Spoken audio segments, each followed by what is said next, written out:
All right. Hey, thank you for joining us today. Meeting of the Minds. So we're excited. We got a great guest on, Coach Smetanka, who is the head football coach at St. Vincent College. And Coach, we have a number of questions. I want to find out about your football career. I know you were an excellent player yourself, and then kind of get into your coaching career a little bit. But if you would, just fill us in on your background. Like, what sports did you play growing up? And, when did you decide, like, hey, football is like the sport for me? So growing up, I grew up right outside of Pittsburgh, right in the suburbs, about 25 minutes out. And I got involved in everything. I was involved in 4 different sports, baseball, basketball, football, and soccer, starting at age 4. Starting at age 4, I got involved in soccer and baseball first, because they were the first 2 sports I was able to get into that were organized. And then by age 6, I started flag football, and then also got involved at that time with the basketball league as well. So I was involved with 4 sports then at that point in time, until at least my 8th grade year. I cut out soccer at that point in time. Just got too busy and hectic with all the travel teams and everything else going on. And it was just one sport. And sometimes throughout the year, I was playing 2 sports or 3 sports. So I figured, cut it down to 3. I got into high school, got involved on that end. And then by the time I got to my junior year, I just focused on basketball and football at that point in time. By the time my senior year came, fortunately, I got some opportunities, the scholarship level schools. I decided to play at Robert Morris University. It was a Division I FCS school right outside of Pittsburgh. And went there for 3 years. I redshirted to 1. And I ended up transferring and actually St. Vincent College. That's where my journey kind of started there. That school as a player. Finished out my last 2 years eligibility there. Had some great success. I went to a bowl game my senior year. Had a great time there. Got some opportunities after that. We went to an all-star game and then got invited to an NFL Pro Day. At that point in time, though, too, I finished out. I graduated with my business management degree at St. Vincent College. The business school is one of the top business schools for small colleges in the U.S. and has been in Forbes magazines as well. So I definitely went through the process there, pushed myself, got a great degree out of it, and then played a little bit after that time. So through the pro days, I got some opportunities with some other leagues. I didn't get drafted that year. Nothing occurred at the NFL level. So I looked at the Arena Football League level. I tried out for some teams, and I got an opportunity with the Erie Explosion. It's actually close to the Buffalo area in New York. And I went there, and that opportunity played for 2 years. We won 2 Arena Football Championships at that point in time. So it was a great experience that I had. And then I was eventually gotten a few out of the opportunities to try out for some teams at the Canadian League level. And then the Steelers brought me in actually in January of 2015 for a private workout. At that point in time, things didn't work out. Instead of going back to playing at the Arena League level, I just got fully involved at the coaching end. I already was coaching. Actually, right out of school, I coached and played arena football since they were in 2 different seasons. So I was pretty busy on that end. During the spring, I was playing arena. Then during the fall, my first coaching job was at Peters Township High School. It's a 5A school right outside of Pittsburgh area in the South Hills. That was my first year of coaching. After that first year, I got an opportunity. I got brought back to St. Vincent College as a quarterbacks coach. With the head coach at that time was Bob Colbert, who coached me. His brother actually is Kevin Colbert, the general manager for the Steelers. So I coached with him there. At that point in time, they moved on and brought in a new coach in Ron Dolciato, and he took over for the program. And luckily, he gave me an opportunity to come back and coach with him. So I coached there for about 3.5 years. And I decided at that point in time I wanted to get some opportunities at the next level. So I wanted to make sure I got some experience coaching. So I went back to high school, pass game coordinator, quarterbacks for 1 year at Charters Valley in South Hills, a 5A school. And then I got a head coaching job then right after that at Greensburg Central Catholic. I coached there for 2 years. There are schools literally 20 minutes down the road from St. Vincent College. I had a great opportunity there. Got to learn a lot there as a head coach, and how to oversee everything on my end. And because of that experience, I I got a great opportunity then to come back to St. Vincent College to become the head coach on December 5th, 2018. So I just finished up my first year this past year in 2019, getting ready to prepare here from 2020 season. Now, just depending on what date are we going to be starting out and when's training camp going to be, I mean, those questions are still out there. Hopefully we'll be finding out by the end of this upcoming month, or hopefully beginning of July, though, as far as what set date we're going to have. But everything is looking very positive. Hearing a lot of good things on my end, and it seems like we definitely are going to have a season. It's just what date is it going to be now, and how is the schedule going to look from there. So I know the outlook is looking great right now. I know a lot of people, when we first moved to stay at home, weren't looking at the positive end, weren't looking at, hey, what can occur, and having that type of mindset. That's why I always talk to our players on a weekly basis on Zoom calls and letting them know, hey, we got to continue to stay in this together. Our team motto was rise together, and we want to be in this together the whole way through this process, no matter what the outlook looks right now. When people first talked about, there's not going to be a football season going forward after spring ball canceled. And then, okay, well, things are looking better now. Things are looking good. We're moving into going from the red to the yellow. Now, today actually starts here in most areas in Pennsylvania is green. So we're looking at coming back then in the sports, and we're looking coming back into getting to be able to play again. So I know the kids are very excited about it. They're looking forward to it.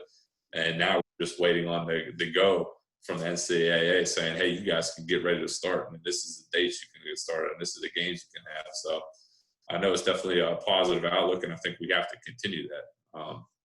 And that's one of our core values. So we make sure we preach that to our players day in and day out. Hopefully I'd be able to give you a little more insight, though, too, if you're interested, too, with our core values of our program and our team motto, too, that might be able to incite you on if you're interested, though. Yeah. No, here in a minute, I'm asking you about culture and how you build culture, and that's going to be part of it. Now, I wanted to ask you, this is just a question that came into my mind. I want to know. I'm a huge football fan, so I'm a wrestling coach, but I coached football for years. My dad was the football coach. I'm from Oklahoma, live in Kansas now, but okay. So, and I've had actually some of my wrestlers. One of my wrestlers made it to the NFL playing football. But so what I want to know is college football, and you're a quarterback, so it's really interesting to me. But arena league, the speed difference, man. Tell me a little bit about that. Just the difference of playing that arena league football. Yes, definitely a huge difference in the speed of the game.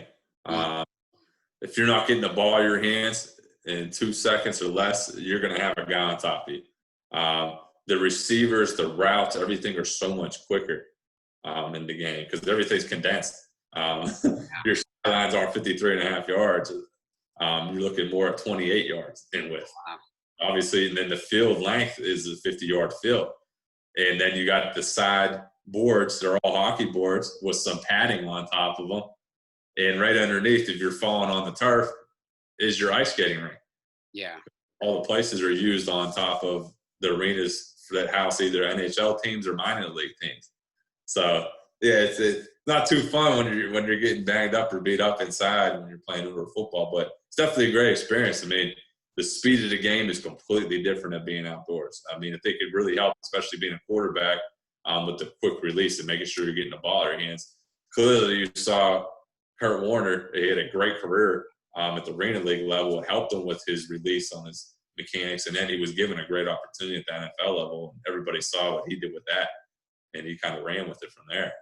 Yeah, absolutely. So, yeah, that's the internet. I mean, I love watching all football, but watching the speed, and I've always wondered about that, the mindset shift or difference you have to have, especially the quarterback position, man, because like you said, you have 2 seconds to get rid of that ball, and man, so was it hard to make that mental adjustment for you, or is it something, did you have to study routes more, or were you able to pick that up pretty quick?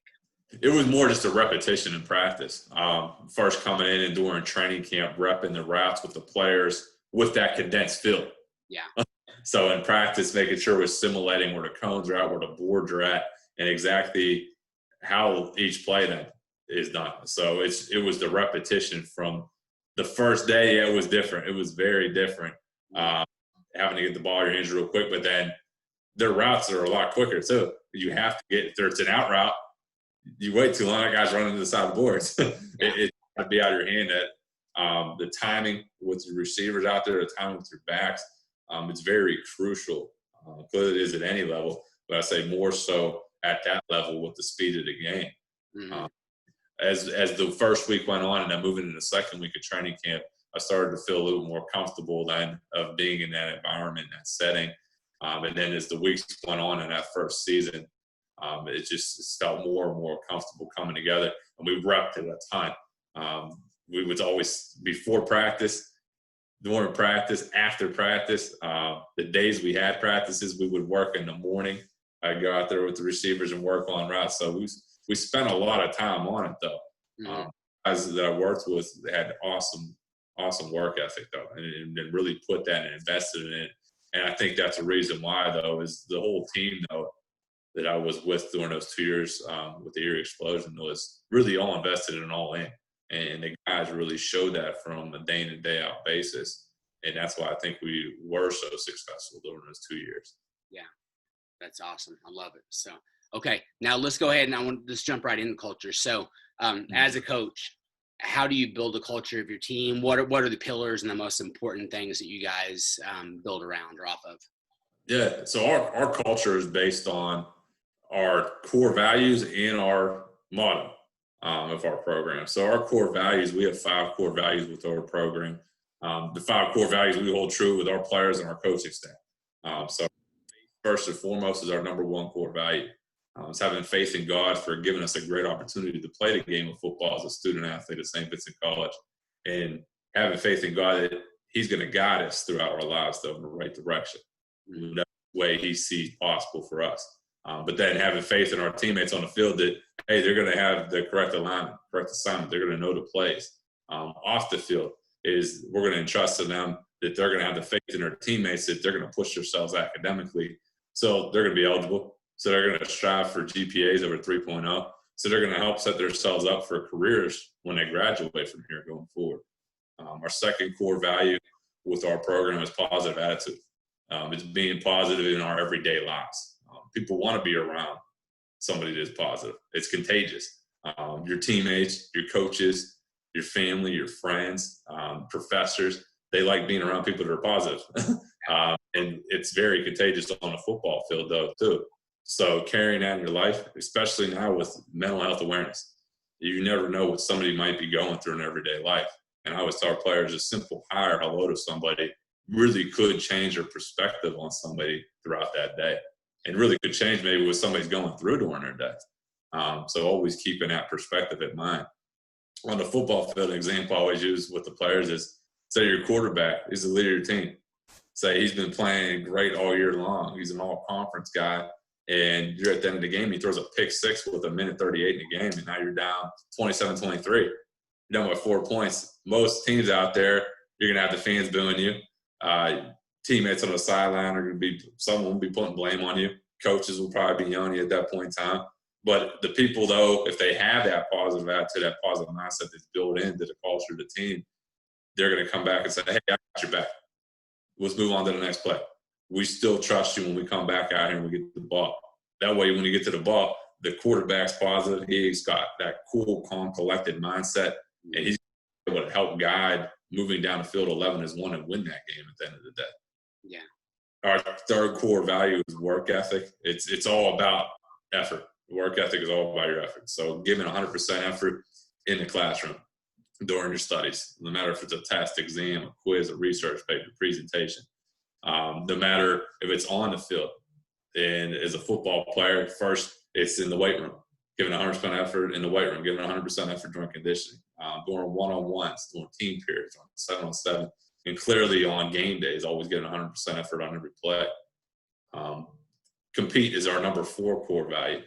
It's not just compete to compete. Some people talk about competing to be part of something for a participation trophy, but competing to win and everything. So in the classroom, we want our guys to sit in those first 2 classrooms, and they're in the first 2 rows in the classroom, answering every question the professor asks, to outdo the other students, to compete to win in that end. Compete to win on your quizzes, your exams, your research papers, your presentations, to be the best. Compete with your positional groups. hey, semester of the fall is done, semester of spring's done. I had the best GPA on my positional group, or the best GPA on the offense or defensive side of the ball. That's what we're trying to compete on that in the classroom to be the best we can.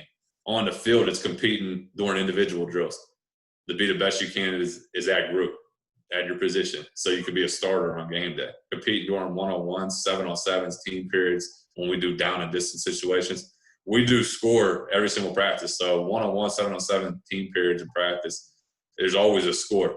And we always compete, and after every period, there's a winner and a loser for each one. We always want to make sure our guys have that mindset is, okay, it's just not running plays to run plays or running a drill to run a drill. There's always a winner and a loser involved. And then ultimately on game day, it's competing to win, competing to beat our opponent at that day. And then the last core value that we have is sacrifice. Jesus made the ultimate sacrifice for us. There's nothing we can do in comparison to that. But we can do the little things in our lives that make ourselves better. So maybe that's sacrificing the time that we use on social media or playing video games, and use that the right way. Maybe use that extra time and use it for your studies for your class, or use it for your playbook and learning your playbook so you understand it better. Or going on the football field and working on football or drills or technique or hand placement to get yourself ready for that next practice or next game. And then I always tell the players, the nutritional end is a big factor too, though. So maybe it's not what you eat or drink that tastes so good. Maybe it's what you eat or drink doesn't taste as good, but it's going to help you perform better throughout the week. And it's really going to help you perform better on game days. Those are the 5 core values that we really hold true to with our players and our coaches. Then it kind of leads into our team motto. We have a team motto of our program. You'll see our guys, we have T-shirts on our walls. It's Rise Together. You probably see together a lot of things right now that's going on in the world, but our motto was Rise Together in everything we do. So it's coming together as a community, coming together as players, as coaches, as faculty, in the community in general. And this is all past, present, and future Bearcats that we want to come together academically, athletically, socially, spiritually in the community in all 5 phases. Talked a lot about the portions already of the academic and athletic side, which I talked about in our core values. The social side then of it is making sure our players are getting out there and they're getting involved, that we're coming together just outside of football. So we have different activities through the year. We get our guys involved in the social end, whether it be going to different sports on campus or different events or different speakers. We want to make sure our guys are socially together and off the field and staying on together. We'll get together, we'll do kickball, we'll do volleyball, dodgeball, pick up basketball, 3-on-3, 5-on-5. I think it's just fun for those guys to compete in something else than just the football line. Obviously, we'll take them to eat. We're going pizza, we're going wings. More on that end too, though. So it's not just, okay, it's always we're coming together for team meetings, we're coming together for positional meetings, we're coming together for practice or lifting, conditioning. You got to be together year round as a group, though. It's definitely special. And then the other end socially is we'll bring in our director of our career center, Courtney Baum, and she comes and speaks to our player about writing your first resume for our guys that are young. Our guys that are a little bit older, it's maybe tweaking your resume and get yourself prepared for internships and job opportunities. Bringing in different recruiters for jobs to help those guys and guide them going forward throughout the year. And then the social aspect of bringing in our past alumni, having them communicate and talk with our guys. We'll do social networking nights with them so they can get a good basis of what they're going to get themselves together in their major and their fields, so they can help them out as well with internships and jobs. The other end we did the academic, the athletic, we did the social, now the spiritual end. At Benedictine Catholic institution, St. Vincent College, there is a spiritual side of being a Catholic institution. We do a team mass with our team every single Saturday of game days. So those game days, we'll do a team mass with our guys. Father Max is our head team chaplain. And then sometimes the president, actually, Father Paul Taylor, actually comes in and speaks with our guys too and has team masses as well throughout the year. But that's during our season. We get them together 30 to 35 minutes in the group setting. We have our mass. Then right after that, they go to their team breakfast, and we're ready for game days. That's how basically where our settings are on the spiritual side. Throughout the year, if they want to get involved in anything, there's always different groups and clubs. Clearly, we have masses on campus all the time, weekly, throughout the week, and obviously on the weekends, and too, that the public can come to sit in. So that's our spiritual side is number 4. And then the last aspect of the Rise Together motto is the community end. Coming together with the community. They come and support us for games. They come and support our players when they're living there on campus or off campus, no matter what it may be. We don't make sure we give back, though, on our end. So we'll have different community service events, giving back to, we've helped out this year at Mount Pleasant Church of God, helping out with the food bank there, feeding over 300 families, helping out at Westmoreland County Food Bank, the county that we're actually specifically in. We fed over 250 families in boxing and packaging stuff for them during the holidays, helping out and providing toys for children during the Christmas for Toys for Tots, and then donating too for different causes, donating for breast cancer awareness, muscular dystrophy, pancreatic cancer, making sure that these guys understand it's a bigger picture that we can raise awareness for and help others at our positions, and making sure that we're being the right role models as players and as coaches and as members of the St. Vincent College organization here, that we're doing things for other people in the right light. And I think that's a good thing that our guys understand, and they carry that throughout their lives going forward.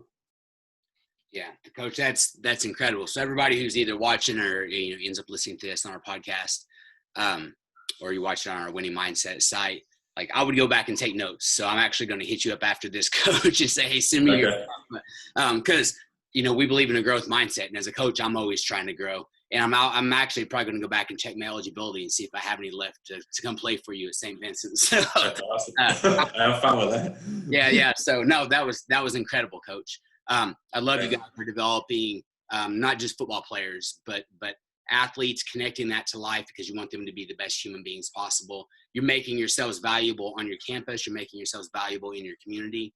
And something we talk about a lot at Winning Mindset and Football Mindset is, every single thing you do. So the little things are the big things, right? Small things are all things. Yes. And so you guys are doing all these little things right. You're doing all these little things incredibly well. And then at high levels, let's say that there's 2 football teams that are fairly equal, and athletes that are fairly equal. It's going to come down to lifestyle versus lifestyle. And so you guys aren't just teaching X's and O's, man. You guys are teaching real lifestyle stuff that makes a difference. Like you said, the way you eat, the nutrition, all of that blends in with this. Yes. Yeah. That's why I'm glad that our guys are putting that extra time in, and they're understanding, though, that it is very important in their day-to-day lives. And it carries over to not just football, but it carries over to what they're doing in the classroom, carries over to when they're in the community, carries over to when they're with their family, with their friends. And it really shows, though, to help themselves out going forward, because we want to make sure our guys are building themselves correctly to be better men, better husbands, and better fathers for their futures going forward. And I think that's, if you're in coaching, you should be investing in your players, not just for the 4 years that they're in school, but for a lifetime going forward, and staying in contact with these guys and helping them in any way possible. I don't think it's just, okay, we bring them in for 4 years and it's over and done with at that point in time. It's a lifetime that you're with those guys when you first bring them in. Yeah, that's awesome, man. That's transformational coaching right there. True transformational coaching. So now I want to ask you this right now, being in the COVID-19 era and we're all limited with contact, things like that. What are some of the things that you guys are doing as a program to be able to stay connected with your athletes, to keep them accountable for working out, maybe via Zoom, or what are the things that you guys are doing as a program? Yeah, so we moved off campus about the middle of March. I had a team meeting. I brought them all together. We were told late afternoon on a Thursday, and I hurried up, messaged it out to every single player on our team, coaches, brought them all together. Had a team meeting very quick, let everybody know, hey, yes, you guys have to move off campus. You got a 24-hour period to move everything out. We are going to start communicating, though. I'll reach out to you guys and let you guys know what channel we're going to use. We're going back and forth. I was debating between the Microsoft Teams and then also the Zoom aspect for Zoom meetings. Eventually, I like the Zoom meetings and how they were run. I felt it was good, the communication process. We'd be able to share film, be able to share anything with PowerPoint slides. So that very next week started with our first meetings, had team meetings. Started out the following week, we were able to get more into a session to start showing our kids a little bit of the film and a little bit of the mental aspect, because we couldn't get on the field for practices. Spring practices all were canceled. We had to mentally prepare our kids, though, to get them ready for our season. By doing that, then we were able to put them together, show them some film. They were able to go through that. They were able to, from that end, then we tested them. So we did mental tests on what they just learned then from our plays and our installs. We went throughout that, and we sent them drills so they can work on different individual drills for specific positions. And I think from the feedback I got from the players, I felt like they got a lot out of it, and they said they got something more on the mental end that they think would help them prepare them for the season. So it was good feedback from their end. But then we also continued team meetings. I think are very necessary on the mental growth of the team. So we made sure we were doing team meetings and weekly and communicating with them. No matter what we were doing at that point in time or that week, or maybe an event that occurred in the news, we'd bring up and speak about and talk about. Because that makes sure our players are growing on all ends, not just in the football end. And making sure they're being aware of what is going on out there in the world and how they can grow mentally as well, not just on the physical side and the football side. So those are things that we've always continued to do since that point in time, and have carried it on even now. And I think it's really helped our guys out during this time, staying together as a team, as players, as coaches, and then also staying together just on the other end is the mental aspect, keeping a positive attitude and a positive outlook through this. And understanding that, hey, yeah, it's really tough. And at times, I'm sure our guys, they even told me it was very bleak as far as, okay, I can't really do anything. I'm stuck in my house. I don't have much to do. I don't have any weights. How am I going to work out? What am I going to do? So our strength and conditioning coordinator, Coach John Bell, did a great job of putting workouts together for the guys that they could do body weight exercises for. Putting workouts for guys maybe if they just had dumbbells in their house. Putting workouts for guys if, fortunately, we have a few guys that do have weights racks, so they were able to get the full workouts just that they were back in our facilities. So preparing basically 3 different workouts, and then preparing different conditioning workouts for our guys too, to make sure they're staying in shape on both ends.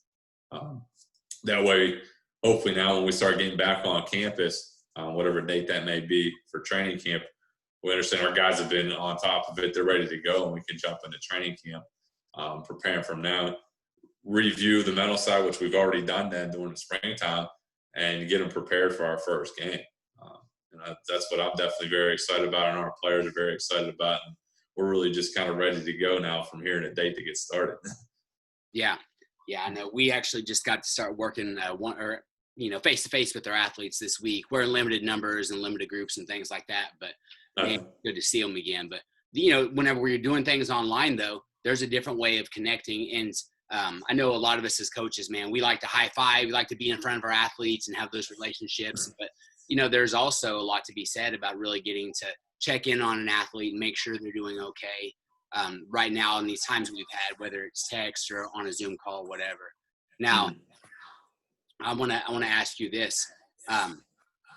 So when I go and speak to whether it's individual athletes or teams, or I'm working with those athletes and teams, I often ask this question. I say, how much of your sport do you feel like is mental? And overwhelmingly around the nation, it's usually 90% or more. And so for us at Winning Mindset, we call this the training paradox. Most people think their sport's 90% mental, but they actually train 90% physical and maybe sometimes sprinkle in the mental. And I was guilty of doing that as a coach, early in my coaching career as well. And you talked about you guys have been doing a lot of mental stuff. How much, let's say we get back to life as normal and you guys are face-to-face, how much mental do you build into your program? And let me pair with that question. What are some of the things that you've seen in your own career or as a coach that are fairly common you have to help your athletes with mentally, whether it be nerves, performing better in practice than on game day? So how much mental do you guys do? And then what are some of the common mental things that you see and address? Yeah, the mental aspect, I always like to have team meetings with our guys throughout the week, So I'll bring up at team meetings just how I do them right now on the virtual end, on the Zoom, talking about different events, talking about the mental side, preparing for that upcoming game. That's why I think it'd be great, though, to get that more involved, though, weekly, even more so day to day. We do it throughout the week, but I always like getting more perspectives from people outside our football program, and seeing what they're doing on their end, maybe with athletes that they're working with, or maybe it's companies or Fortune 500 companies they're working with. Yeah. They're all training the same way. They're all working for the same objective, to get better, to produce. And it's all about production at the end of the day. Yeah. Production, or what's your production in your job, or what's your production on the football field? How are you getting more out of your athletes on a day in and day out basis to get them prepared for games? And then game day, what do they do to perform on game day at their position? What do they do to perform on an offense, defense, or special teams? What do they do performance-wise and on the scoreboard? Who won, who lost at the end of the day? Mm-hmm. So those are all things that, yes, we definitely touch on. I like to touch on with our guys and hopefully help them understand it is a lot more mental than anything. And I really try to talk about that a lot. But I even catch myself sometimes thinking, am I giving them enough mental during the week? Am I not giving them enough on my perspective? Maybe I should add something else in. So that's why I'm always trying to reach out to people and trying to ask people, hey, what are you doing with your programs? What are you doing with your teams? I always feel you have to educate yourself. No matter how many years you've been coaching or playing, there's always something you can take away from somebody else and learn from them and help educate yourself, and then bring it back to whatever team you're with at that time. Yeah, absolutely.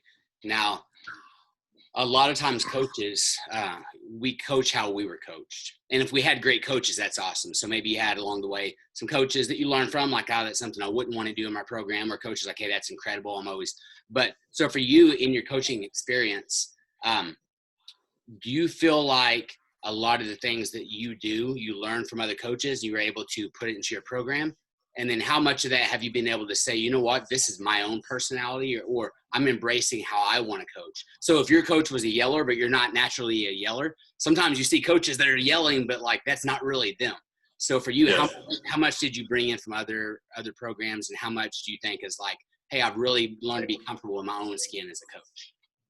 I always look back and seeing throughout my career, I mean, even from each sport, not just the football end, seeing maybe what my high school coach did in basketball. I always really liked what he did as Coach Long at North Catholic High School, where I played basketball. And I thought he did a great job. And he always had a message. And sometimes I have a real big faith background. He had a faith-based message. And Sundays throughout the year, at certain points in times, we would take the team to a mass in the morning and then practice after that, depending on what time of the season it was.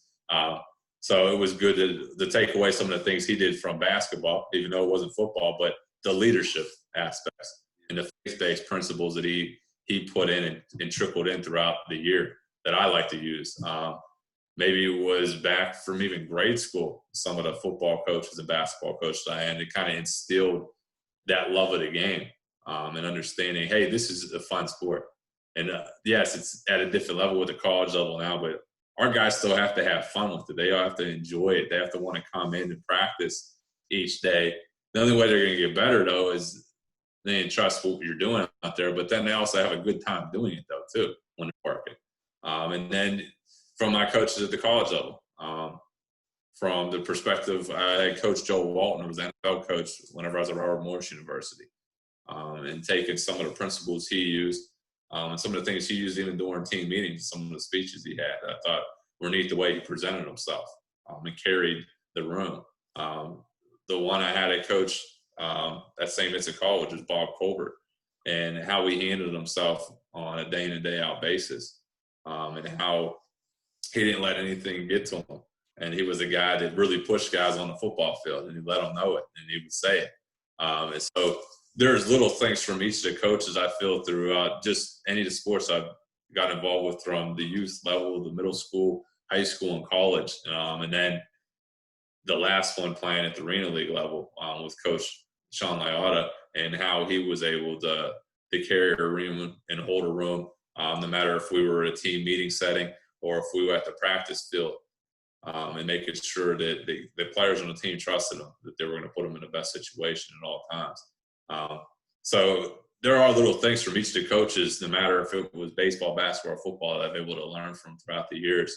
But then, yeah, I do have my own perspective too, though, that I get involved, and I want to have my say on it, though, too. To say, hey, this is how I want to run the football program here at St. Vincent College. And I kind of have my own stamp, though, too, that wants to go with it.